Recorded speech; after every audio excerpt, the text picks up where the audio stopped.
दोस्तों नमस्कार। Supreme court ने आज बतला दिया कि प्रधानमंत्री मणिपुर पर कुछ कहते क्यों नहीं हैं।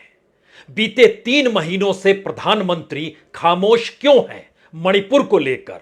मणिपुर के भीतर के हालात, उसके चप्पे चप्पे पर फैला हुआ दर्द और दर्द की इंतहा के बीच कानून के राज का गायब हो जाना, किसी भी तौर पर पुलिस का काम नहीं करना, प्रशासन पूरी तरीके से असफल हो जाना और हर घटना दर घटना के बाद ना तो थानों की मौजूदगी नजर आए, ना ही पुलिस के कॉपी में एफआईआर दर्ज हो। एफआईआर कब दर्ज हो, किसकी गिरफ्तारी कब हो रही है, किसको कौन सी सजा मिलेगी, कुछ भी नहीं है। यानी एक ऐसा राज्य जिसके भीतर कानून का राज है नहीं, गिरफ्तारी होती नहीं है, घटनाएं बढ़ती चली जा रही है, लोगों का हुजूम जिसे चाहे जिस रूप में चाहे खुले तौर पर सजा देता है या कहें हत्या करता है। लेकिन बावजूद इसके राज्य सरकार कहीं नहीं है, तो प्रधानमंत्री संसद के भीतर आकर मणिपुर पर क्या कहें। क्योंकि आज जो सुप्रीम कोर्ट के भीतर हुआ है और जिस तरीके से सवाल जवाब के जरिए एक एक तथ्य उभर कर आए, उसमें पहली बार लगा कि सुप्रीम कोर्ट किसी तरीके से खुद को एक थाने में तब्दील कर चुका है और उसके बाद वो बता रहा है तमाम अधिकारियों को कि आपको कैसे एफआईआर दर्ज करनी है, उस एफआईआर की तारीख क्या होगी, उसके बाद उस एफआईआर पर कार्रवाई क्या हुई, किसकी गिरफ्तारी हुई, किसके बयान लिए गए 164 के तहत, किस तरीके की कौन सी पहल हुई। यानी इस दौर में कुछ भी नहीं हुआ है और सीबीआई एक दो नहीं हजारों एफआईआर जहां पर हो वहां पर खुद सरकार कहे कि सीबीआई तो सिर्फ 11 एफआईआर पर काम कर रही है और उस 11 एफआईआर में भी गिरफ्तारी सिर्फ 7 लोगों की हुई है। यानी मणिपुर के भीतर का जो सच आज सुप्रीम कोर्ट में उभर कर आया और सरकार की तरफ से तमाम तथ्य देने के बावजूद भी कई मौकों पर सरकार के पास अब भी कोई जानकारी नहीं, तो ऐसे में सुप्रीम कोर्ट को कहना पड़ा कि राज्य का पुलिस का मुखिया यानी डीजीपी अगले सोमवार को सुप्रीम कोर्ट में हाजिर हो। सवाल सिर्फ यह नहीं है कि एक राज्य के भीतर जो कुछ हुआ, आज सुप्रीम कोर्ट ने उसका पूरा कच्चा चिट्ठा सामने ला दिया, बल्कि इस देश के भीतर में डबल इंजन की सरकार का नारा लगाते लगाते दिल्ली की सरकार कैसे खामोश हो गई और खामोशी यह कहकर बरतती रही कि बहुत ही संवेदनशील मामला है। हमें लगता है कि आज सुप्रीम कोर्ट के भीतर जो सच है, अगर उसको आपके सामने रखा जाए और फिर यह सवाल आखिर में पूछा जाए कि क्या यह सब कुछ प्रधानमंत्री कह पाते और क्या यह सब कुछ प्रधानमंत्री को पता नहीं होगा, पता तो होगा।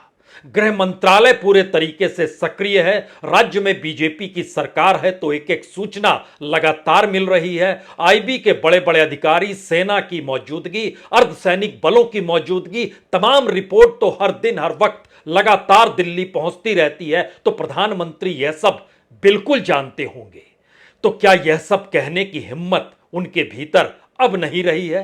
क्योंकि मणिपुर के हालात ऐसे हो चले हैं। हमें लगता है कि आज शुरुआत एक ऐसे जिरह को लेकर की जाए, हालांकि बड़ी लंबी बहस हुई, तमाम तथ्यों के साथ हुई, दोनों तरफ के वकीलों की मौजूदगी थी, सुप्रीम कोर्ट थे, सॉलिसिटर जनरल मौजूद थे, तमाम बातें कही जा रही थी। लेकिन उसके बीच का एक छोटा सा हिस्सा पहले हम आपको बतलाते हैं, किस तरीके की चर्चा के दौर में क्या कुछ कहा जा रहा था। उसके बाद इस फैक्ट पर आएंगे कि अब मणिपुर को लेकर सुप्रीम कोर्ट क्यों एक बड़ा कदम उठाने जा रहा है और सरकार अभी भी बड़ा कदम सुप्रीम कोर्ट उठाए उससे पहले वक्त लगातार मांग रही है और इस वक्त उसने सोमवार तक का वक्त लिया है। हालांकि कहा शुक्रवार का, लेकिन सुप्रीम कोर्ट ने कहा जो करना है सोमवार तक कर दीजिए, उसके बाद कोई हम बड़ा निर्णय लेंगे। वह हो सकता है न्यायिक कमेटी की दिशा में चीजें चली जाए और उसका बड़ा विस्तृत रूप हो जो पूरे गवर्नेंस के फेलियर को उभार कर रख दे। लेकिन फिर भी शुरुआत सुनिए। सुप्रीम कोर्ट ने पूछा एफआईआर कब दर्ज हुई।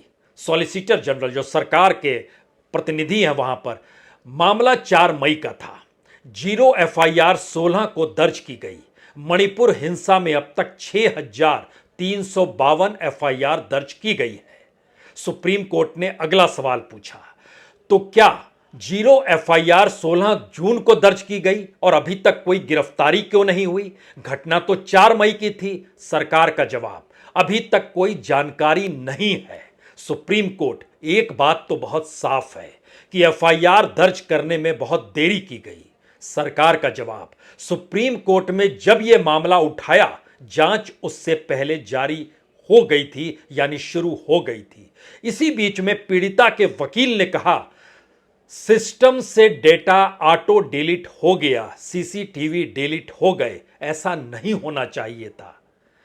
तो सरकार ने कहा, अगर कोई पक्षपात करने वाला जांच कर रहा होता तो वह यह कहता कि सीसीटीवी नहीं है। हमने तो कहा कि सीसीटीवी चेक किया और यह ऑटो डिलीट हो गया, यानी जो भी चीजें दर्ज की गई थी सब ऑटो डिलीट है, कोई सीसीटीवी में कुछ भी मौजूद नहीं है।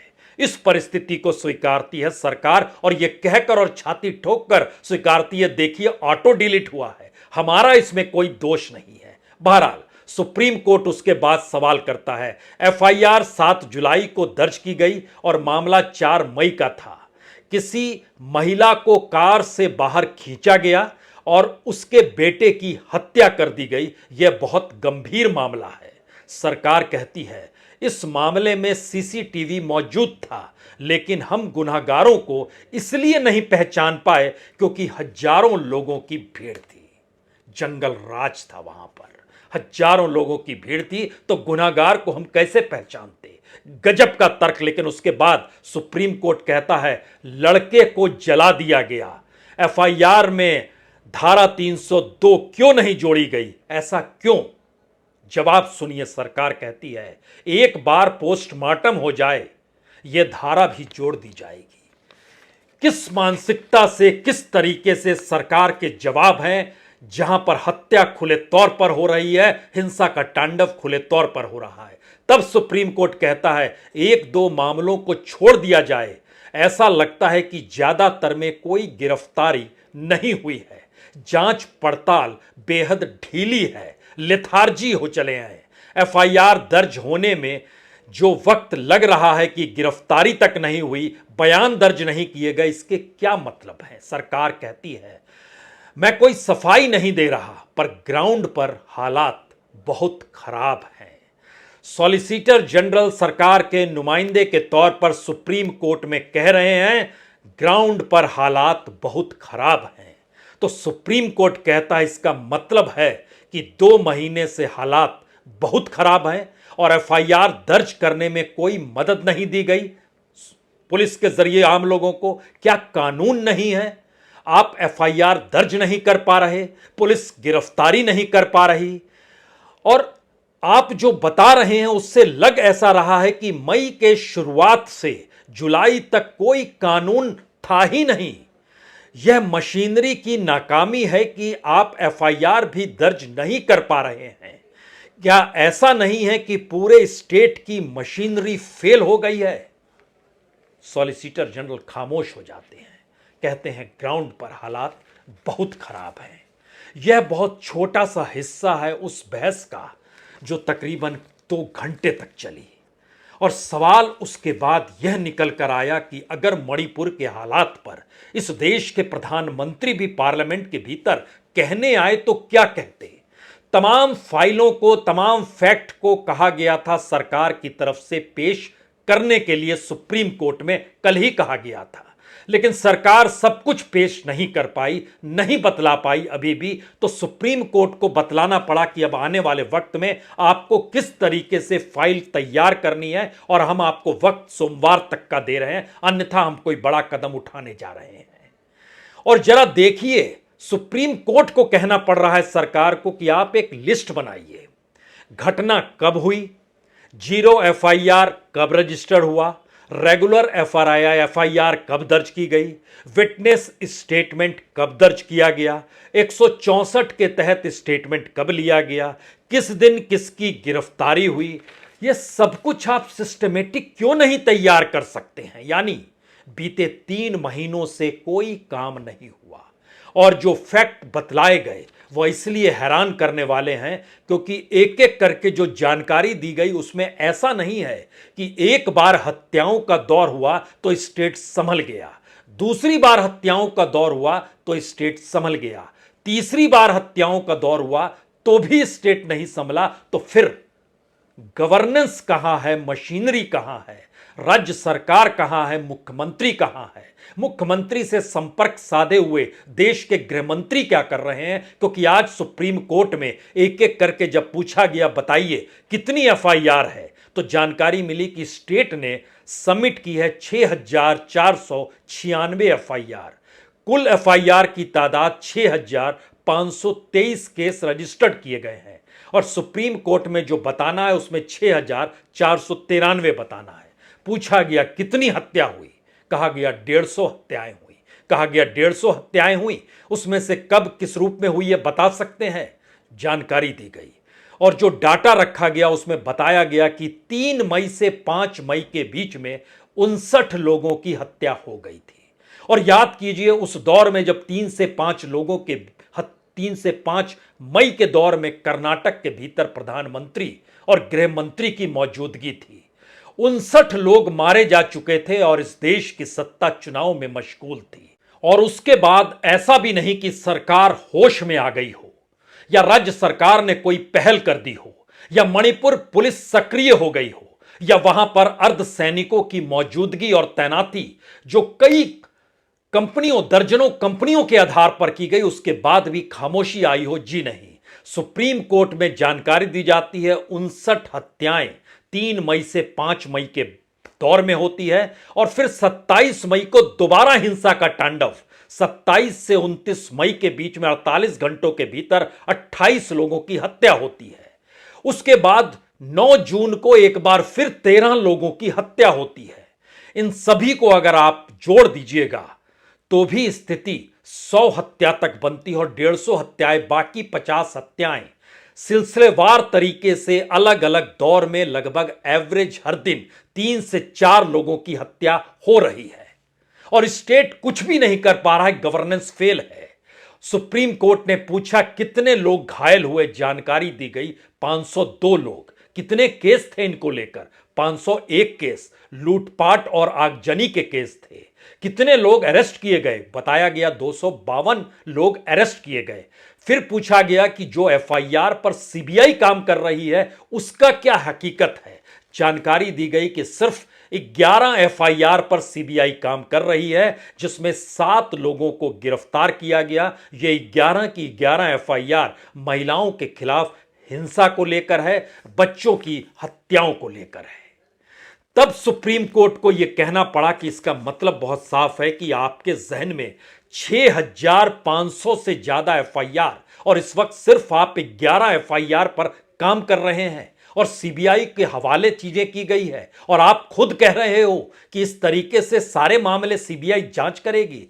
सीबीआई को तो निष्क्रिय कर दिया जाना चाहिए और उस दिशा को लेकर हम किसी हाईकोर्ट के रिटायर्ड जज को लेकर कोई एक न्यायिक कमेटी बनाए उससे पहले आप तमाम फैक्ट्स को सामने रखिए। बताइए कि एफआईआर की पूरी कॉपी जो अब भी आप नहीं बता पाए, कितने मामले हत्या, बलात्कार, आगजनी, लूटपाट के हैं, कितने एफआईआर घर और संपत्ति को जलाने को लेकर हैं, कितनी हत्या, कितने महिलाओं के साथ क्या कुछ हुआ है, धार्मिक स्थलों को कैसे कितना निशाना बनाया गया। कोई एफआईआर दर्ज आपके पास इस तरीके से सिस्टमेटिकली कोई जानकारी नहीं है। तो कहा गया कि डीजीपी को बुलाइए और सोमवार के दिन व्यक्तिगत तौर पर वह कोर्ट में उपस्थित रहें, सारी जानकारी यहां पर रखनी चाहिए। और यह सवाल है कि अब अगर सभी केस आप सोच रहे हैं कि सीबीआई को ट्रांसफर कर सकते हैं तो फिर सीबीआई को तो फिर निष्क्रिय कर देना चाहिए। और उसके बाद यह सवाल खड़ा हुआ कि जो मणिपुर के भीतर जिस तरीके से हो रहा था और अगर उसकी जानकारी इतने वक्त के बाद भी केंद्र सरकार के पास नहीं है और केंद्र सरकार अभी भी वक्त मांग रही है कि हमको कुछ और वक्त दीजिए, क्योंकि कई बार जिक्र किया गया शुक्रवार तक का वक्त दीजिए हमें, तब हम सारी चीजों को रख देंगे। तो क्या ऐसी स्थिति और ऐसी परिस्थिति मणिपुर के भीतर रेंग रही है जिसमें मणिपुर या तो राजनीतिक प्रयोगशाला में तब्दील कर दिया गया है या फिर गवर्नेंस कुछ ऐसी फेल हुई और हिंसा कुछ इस तरीके से हुई कि पूरा सिस्टम ही अपने आप में गायब हो गया, ऐसी परिस्थिति आकर खड़ी हो गई। ये सारे सवाल सुप्रीम कोर्ट के भीतर लगातार उठते रहे और उसमें लगातार जिरा होती रही। लेकिन सवाल कई था कि क्या इतना भी बता पाएंगे कि ट्रबल क्षेत्र जहां पर मुश्किल हालात हैं वहां पर कितने स्कूल हैं, कितने छात्रों के जीवन में मुश्किल आ रही है। क्योंकि यहां तो शांति की तो दूर की बात है, हम चाहते हैं चीजें नॉर्मल हो जाए, लेकिन नॉर्मल कर पाने की स्थिति में भी हम लोग ऐसे ही बैठे तो शुरुआत कहां से की जाए, कोई जानकारी नहीं है। तो एक नाम आया चूरा चांदपुर का, जहां जानकारी दी गई कि 200 से ज्यादा आदिवासी स्कूल बंद पड़े हैं। हर छात्र के सामने मुश्किल क्यों है और इस दौर में कोई नॉर्मल सिचुएशन बना पाने की स्थिति में कोई काम क्यों नहीं हो रहा है। यहां तक कि इस दौर में मेडिकल सेंटर्स तक क्रिएट नहीं किए गए। स्कूल बंद है, मेडिकल सेंटर क्रिएट नहीं है, तमाम दुकानें बंद हैं, लोग बंकरों में रह रहे। ये सारी परिस्थिति एक एक करके जब निकलनी शुरू हुई तब यह कहा गया क्या न्यायिक समिति के गठन पर विचार अब नहीं करना चाहिए। और हम आपको इंडिकेट कर रहे हैं, सुप्रीम कोर्ट को यह कहना पड़ा क्योंकि बार बार केंद्र सरकार के तरफ से सॉलिसिटर जनरल एक ही जिक्र करते रहे, हम सुझाव देंगे और हम सजेशंस देंगे, उसके जरिए रास्ता निकलेगा। और सुप्रीम कोर्ट को कहना पड़ा हम सिर्फ आपको संकेत दे रहे हैं, लेकिन जरा स्थितियों की गंभीरता को समझिए। और जब आप फैक्ट तक नहीं दे पाते हैं और अब हम डीजीपी को बुला रहे हैं और आपको जानकारी दे रहे हैं कि हम एक व्यापक तरीके से काम इसलिए करना चाहते हैं क्योंकि हमारे जहन में वहां पुनर्वास बड़ा महत्वपूर्ण है, कंपनसेशन देना बड़ा महत्वपूर्ण है, लोगों के लिए सुरक्षात्मक वातावरण बन जाए ये बड़ा महत्वपूर्ण है। यानी लोगों को एहसास तो हो वो भारत के भीतर एक सुरक्षात्मक तरीके से परिस्थितियों में रह रहे हैं जहां वो अपने तरीके से अपनी जिंदगी को जी सकते हैं। अभी तो हमको नॉर्मल लाइफ करने की स्थिति में क्या करना है इस दिशा में पूरी की पूरी आपका दिया गया जो पूरी जानकारी है वो बतलाती है कि वहां आपके पास भी कुछ भी नहीं है। यानी स्टेट पूरा फेल्योर हो चला है। हालांकि सुप्रीम कोर्ट ने जंगल राज शब्द नहीं कहा, लेकिन इस बात को इंडिकेट कर दिया कि एक दौर में डेमोक्रेटिक स्टेट के भीतर चुनी हुई राजनीतिक सत्ता के साथ सारे पिलर्स अगर एक झटके में गायब हो जाएं तो कैसा वातावरण हो सकता है, इसकी परिकल्पना सिर्फ की जा सकती है। और यह स्थिति मणिपुर के भीतर है। और शायद यहीं से तब यह सवाल निकलता है कि प्रधानमंत्री पार्लियामेंट के भीतर आकर क्या कहें, और क्या वाकई पार्लियामेंट के भीतर वो कुछ भी नहीं कहेंगे। क्योंकि तमाम दौर में अगर आप परखेंगे देश के भीतर बहुत बड़ी बड़ी घटनाएं हुई हैं, कभी प्रधानमंत्री किसी ने पार्लियामेंट से मुंह नहीं चुराया या इस देश के सामने हकीकत को बयान करने से खामोशी नहीं बरती। कोई भी प्रधानमंत्री रहा हो, और असम के नेवली की घटना को याद कीजिए, उस समय भी इस देश के प्रधानमंत्री पार्लियामेंट में आए और देश के नाम संदेश दिया जब सैकड़ों मौतें हत्याएं हो गई थी। तो इसका मतलब क्या माना जाए कि यह सारी चीजें एक राजनीतिक प्रयोग के तहत की जा रही थी जिसमें केंद्र ने ढील दी थी, राज्य सरकार उस प्रयोग करने की दिशा में बढ़ रही थी। और सवाल यह था कि उस प्रयोगशाला में जिसको गिनी पिग बनाया गया क्या वो भारत का नागरिक नहीं, और भारत का नागरिक था तो इस दौर के भीतर में अब उनके लिए कौन सा जीवन, कौन सा वातावरण कैसे बनाएं, यह सवाल सुप्रीम कोर्ट के भीतर शायद एक लंबी प्रक्रिया में देखिएगा तो यह सवाल कई मौकों पर उठा भी है। कई मौकों का मतलब है कि याद कीजिए जब 1984 के सिख दंगों का मामला सुप्रीम कोर्ट के भीतर पहुंचा था तो चर्चा होते होते यही आई कि सिख अपने आप में सुरक्षित कैसे महसूस करें, इस बात को कैसे हम लोग रखें। यानी किसी स्टेट के भीतर 84 के दंगों को लेकर इस बात का जिक्र हुआ था। 2002 गुजरात के दंगों को लेकर सुप्रीम कोर्ट के भीतर जब मामला आया तो कहा गया कम से कम सुरक्षा तो दे, एक नॉर्मल लाइफ की दिशा में लोग खड़े हैं ये महसूस तो करें। लेकिन हर उस मौके पर महसूस कीजिए इस देश के प्रधानमंत्री को कहना पड़ा राष्ट्र के नाम संदेश देना हो या फिर पार्लियामेंट के भीतर जवाब देना हो। ऐसी परिस्थिति कभी नहीं आई कि जब अविश्वास प्रस्ताव लेकर आया जाए और यह सोचकर लाया जाए कि जिस सरकार के खिलाफ अविश्वास प्रस्ताव ला रहे हैं उस सरकार के मुखिया को आखिर में आकर तो कहना ही पड़ेगा। और स्ट्रेटजिकली देखिए क्या दिन चुना गया कि 8 तारीख से 10 तारीख तक बहस होगी और 10 तारीख के आखिर में प्रधानमंत्री अपनी बात को कहेंगे और उसके बाद सनडाई हो जाएगा और उसके बाद मानसून सत्र खत्म हो जाएगा और उसके बाद प्रधानमंत्री के अगले भाषण का इंतजार 15 अगस्त को लोग करेंगे, जब लाल किले के प्राचीर से वह क्या कहते हैं। वहां से भी मणिपुर का जिक्र हो नहीं पाएगा, जबकि पहली बार राजेंद्र प्रसाद का जो भाषण पार्लियामेंट के भीतर बतौर राष्ट्रपति था, और जिस नेहरू का जिक्र किया जाता है कि जब पहली बार वह लाल किले के प्राचीर से भाषण दे रहे थे तो उसमें नॉर्थ ईस्ट के राज्यों का जिक्र था और राज्यों के भीतर किस तरीके से उनका जुड़ाव भारत के मेन स्ट्रीम से किस रूप में होना चाहिए, इसका जिक्र कर रहे थे। लेकिन मौजूदा वक्त में कितनी बड़ी खामोशी, और सुप्रीम कोर्ट के भीतर एक एक फैक्ट लगातार जब सामने आते चले जा रहे थे तो यह सवाल बड़ा होते चला जा रहा था कि सुप्रीम कोर्ट तो तमाम फैक्ट्स को सामने उजागर करके रख रहा है इस देश के सामने, और इस देश की पार्लियामेंट इस पर खामोश है, सरकार खामोश है, प्रधानमंत्री खुद खामोश है। ऐसी परिस्थिति इस देश के भीतर कब आई होगी? तो क्या प्रधानमंत्री अगर कुछ कह देते और मणिपुर के हालात अगर ठीक हो जाते और अगर सक्रिय चीजें उस रूप में चलने लगती तो क्या यह देश के अनुकूल नहीं होता? या फिर उस राजनीतिक प्रयोगशाला का जिक्र जिसका हम बार बार जिक्र आपसे कर रहे हैं, क्योंकि अब यह सवाल जब सुप्रीम कोर्ट में उठा कि सीबीआई जांच चलने दीजिए, सरकार की तरफ से कहा गया कि हम आपको शुक्रवार को डेफिनेट आंसर दे देंगे, लेकिन फिलहाल उसे रोकिए मत, और एफआईआर जो है उसमें कितने मामलों में मर्डर है, कितने मामलों में नहीं है, तो सरकार की तरफ से कहा गया 150 मामलों में हत्याओं का जिक्र है, और 150 मामलों में भी गिरफ्तारी सिर्फ 7 लोगों की हुई है। एफआईआर दर्ज किस रूप में 0 एफआईआर होती है और फिर वो एक्चुअल एफआईआर की तर्ज पर जाती है, फिर उस पर पुलिस कैसे कार्रवाई करती है, और सरकार अपना सीना पीट रही है कि देखिए जब ये मामला सुप्रीम कोर्ट में आया उससे पहले ही हमने जांच शुरू कर दी थी, यानी जुलाई के महीने में जिस वक्त वीडियो निकल कर आया उससे पहले ही हमने जांच शुरू कर दी थी। यह सोचकर सरकार खुश हो रही है, तो जरा परिस्थितियों को थोड़ा और साफ कीजिए, और आखिर के 3-4 सवाल महत्वपूर्ण है जिसको समझ लीजिए। सुप्रीम कोर्ट को कहना पड़ा राहत, कंपनसेशन और पुनर्वास सबसे पहले, जांच सही हो उसके बाद, हर का स्टेटमेंट 164 के तहत दर्ज हो उसके समानांतर। सीबीआई इसके जरिए चीजों को नहीं संभाल पाएगी, यह बहुत साफ हो गया है।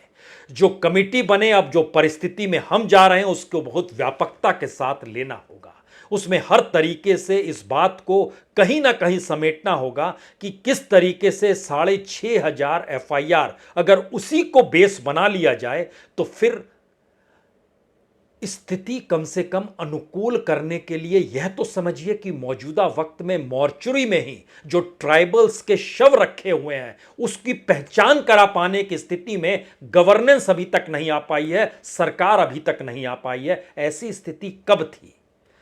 तो निर्धारित हो कि कौन व्यक्ति नियुक्त होगा, उसकी कौन सी जिम्मेदारी होगी, जो स्टेट कंपनसेशन के तौर पर कितना कंपनसेशन किसे दे रहा है, किस रूप में राहत की व्यवस्था कर रहा है, सारी चीज कैटेगरी, हर चीज कागज पे होनी चाहिए। सुप्रीम कोर्ट ने इस दिशा में कहा, लेकिन सोमवार तक का वक्त आपको दिया जाता है और उस दिन सब कुछ आपके सामने होगा। लेकिन फिर वही सवाल, सोमवार को इस देश की संसद फिर सजेगी। सोमवार का मतलब है 7 तारीख, 8 तारीख से अविश्वास प्रस्ताव है। उससे पहले संसद लगातार रोज सज रही है, रोज हंगामे में गायब हो जा रही है। मणिपुर पर जवाब दो के नारे गूंजते हैं। प्रधानमंत्री पार्लियामेंट छोड़कर आज पुणे में थे, उससे पहले कहीं और थे, उससे पहले कहीं और थे, कहीं और थे तो कुछ कह रहे थे, और इस देश के माथे पर तिलक यह लगाकर कह रहे थे कि दरअसल यह देश कितना शानदार है और हमने कितना शानदार काम किया है। लेकिन मणिपुर पर खामोशी है। सुप्रीम कोर्ट की पूरी बेंच के सामने, 3 जजों के सामने सारे फैक्ट्स इस देश के सामने हैं। प्रधानमंत्री कहें तो क्या कहें? बहुत बहुत शुक्रिया, बहुत बहुत शुक्रिया।